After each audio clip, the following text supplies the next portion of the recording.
Letter మాకు అధికారికంగా అందేసరికి November 3వ తారీఖు అయింది. అట్టి పరిస్థితుల్లో అన్ని రాష్ట్రాలలో ఉన్నటువంటి మా టీంను ఒక దగ్గరికి చేర్చి మేము ప్రకటించుకోవడానికి సమయం దొరకలేదు. ఆ 3-4 రోజులలో కనీసం ఎలక్షన్ కమిషన్ రూల్ ప్రకారము ఒక రాష్ట్రంలో ఒక పార్టీ ఉన్నదంటే మినిమం 6% సీట్లను మనం పోటీ చేయాలన్నప్పుడు అక్కడ ఆ పర్సెంటేజ్ ప్రకారం అక్కడ పోటీ చేయించడం జరిగింది. కాబట్టి పోటీ చేయించాలంటే పార్టీని టెంపరీగా అక్కడ అనౌన్స్ చేయడం జరిగింది. కానీ రెండో ఫార్మేషన్ డేని హైదరాబాద్ కేంద్రంగానే మేము 3 రాష్ట్రాల నుంచి ప్రతినిధులను పిలిపించుకొని మనం 31వ తారీఖున గ్రాండ్గా సెలబ్రేట్ చేయడం కూడా జరిగింది. మన మహారాష్ట్ర ఎన్నికల్లో కూడా అసెంబ్లీ అభ్యర్థులను మేము పోటీలో ఉంచడం జరిగింది. మేము ఫస్ట్ వీక్లో తమిళనాడు వెళ్తున్నాం, అక్కడ శాఖ చేస్తాం. ఈరోజు కర్ణాటక నుంచి పార్టీలో కలిసి పనిచేయడానికి చర్చించే నిమిత్తం వైజాగ్ వచ్చి ఉన్నారు కొంతమంది మిత్రులు, వాళ్ళతో కూడా చర్చిస్తున్నాం. రేపు ఫిబ్రవరిలో ఢిల్లీలో జరగబోయే అసెంబ్లీ ఎన్నికల్లో కూడా పార్టీ పోటీ చేయబోతుంది. అన్ని రాష్ట్రాల్లో ఈ పార్టీని విస్తరించి జాతీయ పార్టీగా దీన్ని రూపొందించే క్రమంలో కృషి చేస్తున్నాం. విశాఖపట్నం కేంద్రంలో ఉన్నటువంటి ప్రెస్ క్లబ్లో నిర్వహిస్తున్న ఈ ప్రెస్ మీట్ సమావేశానికి ఇచ్చేసిన ఎలక్ట్రానిక్ అండ్ ప్రింట్ మీడియా మిత్రులందరికీ బ్లూ ఇండియా పార్టీ తరఫున హృదయపూర్వక నమస్కారాలు తెలియజేస్తున్నాను. నా పేరు బొంగు ప్రసాద్ గౌడ్. నేను బ్లూ ఇండియా నేషనల్ ప్రెసిడెంట్ని. బ్లూ ఇండియా పార్టీ గత సంవత్సరం అక్టోబర్ 27వ తేదీన రిజిస్ట్రేషన్ కంప్లీట్ చేసుకొని తెలుగు రాష్ట్రాలలో ఇటీవల జరిగిన మహారాష్ట్ర అసెంబ్లీ ఎన్నికల్లోనూ పోటీ చేయడం జరిగింది. దేశవ్యాప్తంగా పార్టీని విస్తరించేటటువంటి క్రమంలో తమిళనాడు, కర్ణాటక, ఒరిస్సా, గుజరాత్, ఇతర రాష్ట్రాలలో కూడా మనం ప్రతినిధులతో చర్చలు జరుపుతున్నాం. అయితే blue India party main concept ఏంటంటే రిప్రజెంటేషన్ అకార్డింగ్ టు పాపులేషన్. ఎవరి జనాభా ఎంత ఉందో ఆ జనాభా దామాషా పద్ధతి ప్రకారం వార్డు మెంబర్ నుంచి పార్లమెంట్ వరకు ప్రాతినిధ్యం కల్పించుట, అదేవిధంగా అన్ని రంగాల్లో ఆ జనాభా దామాషా పద్ధతి ప్రకారమే వాటా కల్పించుట. అది ఉద్యోగ రంగం కానీ, పారిశ్రామిక రంగం కానీ, ప్రభుత్వం ద్వారా కేటాయించబడేటటువంటి సివిల్ కాంట్రాక్టర్ రంగం కానీ, సినిమా రంగం కానీ, అది ఏ రంగమైనా కూడా జనాభా దామాషా పద్ధతిలో ప్రజలందరికీ వాటా కల్పించుట, బడ్జెట్ పంపిణీ కూడా ఆ వాటా ప్రకారమే చేయటం ప్రధాన లక్ష్యంగా బ్లూ ఇండియా పార్టీ ముందుకెళ్తుంది. ప్రజల పన్నుల ద్వారా బడ్జెట్ రూపకల్పన జరిగినప్పుడు పైకెళ్ళినటువంటి బడ్జెట్ తెలుగు రాష్ట్రాల్లో కానీ ఇతర రాష్ట్రాల్లో కానీ లక్షల కోట్ల రూపాయలతో ప్రవేశపెడుతున్నటువంటి బడ్జెట్లో ఈ ప్రజల పన్నుల రూపంలో బడ్జెట్ తయారైన తర్వాత వారి సంక్షేమానికి, వారి అభివృద్ధికి, ఈ పేద ప్రజల యొక్క ఉచిత విద్యను ప్రభుత్వం అందించే విషయంలో, ఉచిత వైద్యాన్ని అందించే విషయంలో, ఉపాధిని కల్పించే విషయంలో బడ్జెట్ అనేది ఆ విధంగా పంపిణీ కాబట్టలేదు. దీని కారణంగా ఆర్థిక అసమానతలు తొలగిపోలే, పేదరిక నిర్మూలన జరగలే, ఇంతవరకు ఈ సామాజిక స్థితిగతులు పెరగలే. దీని కారణంగా సామాజిక న్యాయం అనేది దేశ స్థాయిలో జరగడం లేదు. కాబట్టి మెయిన్ మోడల్ బ్లూ ఇండియా పార్టీని నుంచి ముందుకు వస్తున్నాం. భారతదేశంలో కాంగ్రెస్ పార్టీ కానీ, బీజేపీ పార్టీ కానీ, తెలంగాణ రాష్ట్రంలో ఉన్న బీఆర్ఎస్ కానీ, ఆంధ్రప్రదేశ్లో ఉన్న తెలుగుదేశం, వైఎస్ఆర్సీపీ పార్టీలు కానీ, ఇవి కేవలము 10 నుంచి 15% జనాభా ఉన్న ఓసీ కులాల చేత స్థాపింపబడ్డటువంటి పార్టీలు. వాళ్లకు కుల జనాభా లేదు కాబట్టి వాళ్ళకు ఉన్నటువంటి ధనాన్ని ఈ ఎన్నికలలో ప్రయోగించి నిబంధనలకు విరుద్ధంగా ఎన్నికలను నిర్వహించే బలవంతపు ఓటు మార్పుతో మాత్రమే వాళ్ళు గెలుస్తూ ఈ రాష్ట్రాన్ని, ఈ దేశాన్ని పాలించి ప్రజాస్వామ్యాన్ని ఒక విధంగా పూరించేసేటటువంటి ప్రయత్నం చేస్తున్నారు.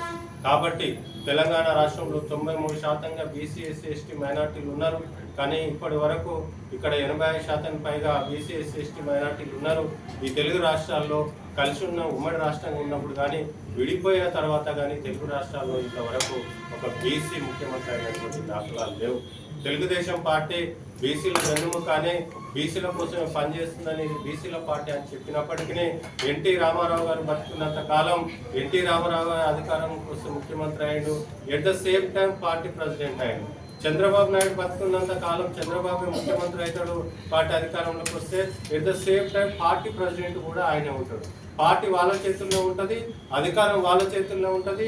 జనాభా తమాషా ప్రకారం బీసీలకు ఎమ్మెల్యే సీట్లు ఇయ్యరు, ఎంపీ సీట్లు ఇయ్యరు, ఎమ్మెల్సీ సీట్లు ఇయ్యరు, కార్పొరేషన్ సీట్లు ఇయ్యరు. ఇక్కడ తెలుగుదేశం అయినా, అక్కడ బీఆర్ఎస్ అయినా, ఇక్కడ వైఎస్ఆర్సీపీ అయినా, దేశ స్థాయిలో ఉన్నటువంటి అగ్రకుల పార్టీలు ఏవి కూడా అంబేద్కర్ రాజ్యాంగంలో పెట్టినటువంటి రిజర్వేషన్ల చట్టం ఆధారంగా ఎస్సీ ఎస్టీలకు చట్టసభల్లో రిజర్వేషన్ల ప్రకారము రేషియో ప్రకారం గెలుపు తప్పిస్తే మిగతా సీట్లన్నీ ఓసీ పార్టీలు వాళ్ళ కులాలకు, వాళ్ళ బంధువులకు బీఫామ్స్ ఇచ్చి గెలిపించుకుంటున్నాయి.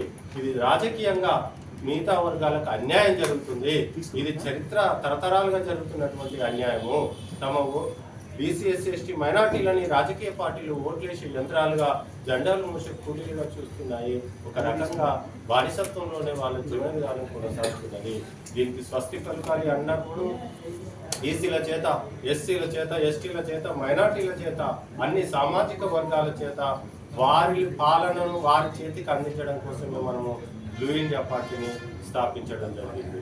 ఈరోజు సినిమా రంగాన్ని తీసుకోండి, తెలుగు సినిమా రంగంలో ఒక బీసీ హీరో కానీ, ఒక ఎస్సీ ఎస్టీ మైనార్టీ హీరో కానీ కనిపించే స్థితులు లేవు. స్టూడియోలు వాళ్ళ చేతులు లేవు, బడా పరిశ్రమలు వాళ్ళ చేతులు లేవు. ఈరోజు దేశ స్థాయిలో మనం ఎక్కడ పోయినా కూడా వీళ్ళ హక్కులు అనేటివి కాలరాయబడుతున్నాయి. రాజ్యాంగబద్ధంగా 10 సంవత్సరాలకు ఒకసారి జాతీయ స్థాయిలో కులగణన జరపాలని ఉన్నది. కులగణన జరపాలి, కులగణన జనాభా లెక్కల ఆధారంగా వారి వాటా వాళ్ళకి కల్పించాలి.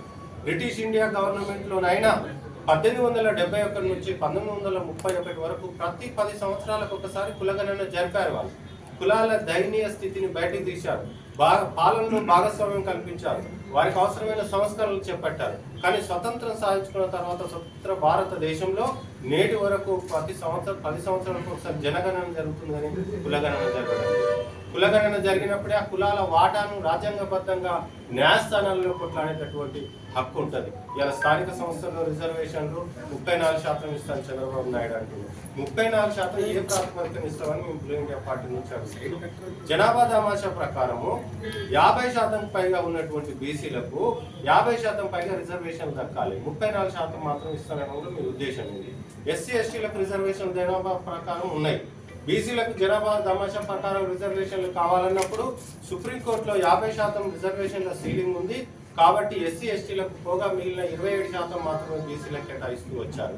అదే ఈడబ్ల్యూఎస్ రిజర్వేషన్లను పెట్టినప్పుడు 10% రిజర్వేషన్లు ఇలా భారతదేశంలో 2019 నుంచి మోదీ గవర్నమెంట్లో అమెండ్మెంట్ చేసుకొని ఈడబ్ల్యూఎస్ రిజర్వేషన్లు తెలుగు రాష్ట్రాల్లో కూడా అమలు చేస్తుంది. మరి 50% సీలింగ్ బీసీలకేనా? మరి ఈడబ్ల్యూఎస్ రిజర్వేషన్లు వర్తించాయా?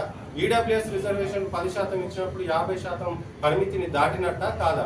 మరి దాటినట్లయితే మరి బీసీల రిజర్వేషన్లు కూడా జనాభా తమాషా పద్ధతి ప్రకారం దక్కవలసినటువంటి అవసరం ఉంది. అందుకు జాతీయ స్థాయిలో బీజేపీ పార్టీ కానీ, రాష్ట్ర స్థాయిలో ఉన్నటువంటి ఇక్కడ తెలుగుదేశం కానీ జనగణనలు జరపాలి. తెలంగాణ రాష్ట్రం విషయంలో మీనమేషాలు లెక్కిస్తే ప్రజా ఉద్యమాలను నిర్మించినటువంటి సంఘాలు మరి పార్టీలు అందరం కలిస్తే అక్కడ జనగణన 98% పూర్తయింది. రిజల్ట్ బయట పెట్టాల్సిన సమయం ఉన్నది. ఇలా బీహార్లో రిజర్వేషన్ల ప్రక్రియ కోసం జాతీయ జనగణన, రాష్ట్రంలో జనగణన జరిగితే 65% పైగా రిజర్వేషన్ ఇంప్లిమెంట్ చేసే ప్రయత్నం చేస్తే ఇంకా లీగల్గా చిక్కుముడులు ఉన్నాయి. దానికి ప్రభుత్వం పోరాటం చేస్తుంది. తమిళనాడు రాష్ట్రంలో 60% పైగా రిజర్వేషన్లు ఇంప్లిమెంట్ చేస్తున్న కారణం ఏంటంటే వాళ్ళ రాష్ట్ర అసెంబ్లీలో తీర్మానం చేసుకుని పార్లమెంటులో 9వ షెడ్యూల్లో వాళ్ళు చేర్చుకోగలిగారు. అందుకోసమే తెలుగు రాష్ట్ర ముఖ్యమంత్రులను, తెలుగు రాష్ట్ర ప్రభుత్వాలను బ్లూ ఇండియా పార్టీ ఒకటే విజ్ఞప్తి చేస్తుంది. జనగణన అధికారికంగా పూర్తి చేయండి, అసెంబ్లీలో తీర్మానం చేయండి, 9వ షెడ్యూల్లో చేర్చండి. బీసీల జనాభా తమాషా పద్ధతి ప్రకారం స్థానిక సంస్థల్లోనూ, చట్టసభల్లోనూ, అసెంబ్లీలోనూ, పార్లమెంట్లోనూ కూడా రిజర్వేషన్లు కల్పించండి. అన్ని రంగాల్లో అదే జనాభా తమాషా పద్ధతి ప్రకారం రిజర్వేషన్లు కల్పించినప్పుడు మాత్రమే ఈ పేదరిక నిర్మూలన జరిగి అన్ని రంగాల్లో ఎవరి వాటా వాళ్ళకి దక్కినప్పుడు మాత్రమే సామాజిక న్యాయం జరుగుతుంది. చట్టసభల్లో, అసెంబ్లీలో, పార్లమెంటులో ఇవాళ బీసీ కులాలు తెలంగాణలో 134 ఉంటే ఇక్కడ 139 వరకు ఉన్నాయి. ఒక 4 నుంచి 5 కులాల ప్రతినిధులు మాత్రమే చట్టసభల్లో ప్రవేశిస్తారు, అసెంబ్లీలో కానీ పార్లమెంట్లో కానీ. కులం ఉంటే కులం ఏమంటే వృత్తి ఉన్నది. కాలానుగుణంగా వృత్తి ఆధునీకరణ చెందినప్పుడు దాని పరిశ్రమ ఏ విధంగా మార్చాలి, వారి ఉత్పత్తికి అవసరమైనటువంటి ఆర్థిక ప్రణాళికను ఏ విధంగా చేయుతనియాలి, జీవోలు ఏ విధంగా తీయాలి, వాళ్ళ ఉత్పత్తి చేసినటువంటి కులాల నుంచి ఉత్పత్తి చేసినటువంటి వస్తువులను ఏ విధంగా మార్కెటింగ్ చేయాలనే విషయంలో వివక్షత చూపిస్తున్నాయి. ఎక్కడ కూడా దానికి సంబంధించినటువంటి బడ్జెట్ని రాష్ట్ర ప్రభుత్వాలు కేటాయిస్తలేవు. వృత్తుల ఆధునీకరణ కోసం కృషి చేయడం లేదు. దీని కారణంగా పెన్షన్ అనో అదనో చిన్న చిన్న పథకాలు పెట్టడం కారణంగా ఇలా బీసీలకు బడ్జెట్లో దక్కవలసిన వాటా దక్కడం లేదు, ఇలా చట్టసభల్లో దక్కవలసిన వాటా దక్కడం లేదు. కాబట్టి బ్లూ ఇండియా పార్టీ ఒక స్పష్టమైన విధానంతో ముందుకెళ్తుంది. తెలుగు రాష్ట్రాలలో ఒక బీఎస్పీ తప్పితే బీసీ ఎస్సీ ఎస్టీ మైనార్టీల చేత స్థాపింపబడ్డ రాజకీయ పార్టీ లేదు. మనవి కానీ రాజకీయ పార్టీల్లో మనం ఎంతకాలం పనిచేసినా, ఎంత శక్తివంతులమైనా మనం పాలేదారులు అవుతున్నాం కానీ పట్టాదారులు అవుతలేం. కాబట్టి బీసీ సోదరులకు మీడియా ముఖంగా నేను విజ్ఞప్తి చేస్తున్నా, మనదంటూ బ్లూ ఇండియా పార్టీ వచ్చింది. మీరందరూ అగ్రకుల రాజకీయ పార్టీల సభ్యత్వాలకు రాజీనామా చేయండి. అగ్రకుల రాజకీయ పార్టీలకు నేటి నుంచి ఓటు వేయకండి. మీరు మన బ్లూ ఇండియా పార్టీలో సభ్యులుగా చేరి మన ఓటు మనం వేసుకుందాం. మనమే పాలకులు అవుదాం. మన సమస్యల మీద మనమే పోరాటం చేసి మనమే ఒక ప్రభుత్వ యంత్రాంగాన్ని నడుపుకొని మనకు అవసరమైన జీవోలను బడ్జెట్ రూపకల్పన చేసుకొని స్వతంత్రమై పాలిద్దామనే సందర్భంగా నేను పిలుపునివ్వడం జరుగుతుంది. మేము దేశవ్యాప్తంగా మెంబర్షిప్ కార్యక్రమాన్ని స్టార్ట్ చేశాము. ఈరోజు తెలంగాణ రాష్ట్రంలో 1,00,000 దాకా మెంబర్షిప్ చేరుకున్నది. ఇదే విశాఖపట్నం నుంచి ఎంపీగా ఒక మహిళని మేము పోటీ చేయించాము. కొన్ని టెక్నికల్ ఇష్యూస్ కారణంగా, ప్రాబ్లమ్స్ కారణంగా ఆమె ఇండిపెండెంట్ గుర్తుగా మారింది. మాది మిక్సీ గుర్తే చూడండి, ఇక్కడ ఒక మిక్సీ గుర్తుతో ఇండిపెండెంట్ అభ్యర్థి కూడా పోటీలో ఉంచడం జరిగింది. టెక్నికల్ ప్రాబ్లం కారణంగా ఇండిపెండెంట్ అభ్యర్థి అయింది. రాయలసీమ కూడా ఒక అభ్యర్థిని గతంలో పెట్టడం జరిగింది. రాబోయే అన్ని ఎన్నికల్లో తెలుగు రాష్ట్రాల్లో blue India party ward member నుంచి పార్లమెంట్ వరకు పోటీ చేస్తుంది, ప్రజల దగ్గరికి వెళ్తుంది. రాజ్యాధికారం రాకపోతే జరుగుతున్న అన్యాయాన్ని వివరించి ప్రజలను చైతన్యం చేసుకొని స్వతంత్ర స్వయం పాలిత పూలే అంబేద్కర్ రాజ్యాన్ని, సమతా రాజ్యాన్ని నిర్మించే అందుకోసం మేము ముందుకెళ్తామని ఈ సందర్భంగా తెలియజేస్తూ ముగిస్తున్నాను. ఈ ప్రెస్ మీట్లో నా పేరు బొంగు ప్రసాద్ గౌడ్. నేను బ్లూ ఇండియా వ్యవస్థాపక అధ్యక్షుడు, నేషనల్ ప్రెసిడెంట్గా కొనసాగుతున్నా. మిత్రుడు షేక్ అమీనుద్దీన్ వైస్ ప్రెసిడెంట్గా కొనసాగుతున్నాడు. కమ్మేట భూపాల్ గారు, ఇతను general secretary. Rakesh Nayak state secretary. Madhu Gumpalli అధికార ప్రతినిధి. ఆయనవెల్లి నారాయణ గౌడ్ కాకినాడ రాష్ట్ర నాయకుడిగా పార్టీలో పనిచేస్తున్నారు. వెనకాల రావణ్ ధర్మ అండ్ మిగతా యువజన నాయకులు సంగ్రామ్ ఉన్నారు. బీసీ నాయకులు జంగయ్య గౌడ్ ఉన్నారు. సంగ్రామ్ మన Senthil garu national coordinator, Tamil Nadu state national కోఆర్డినేటర్గా ఉన్నారు. జాతీయ స్థాయిలో మనం పార్టీని విస్తరించబోతున్నాం.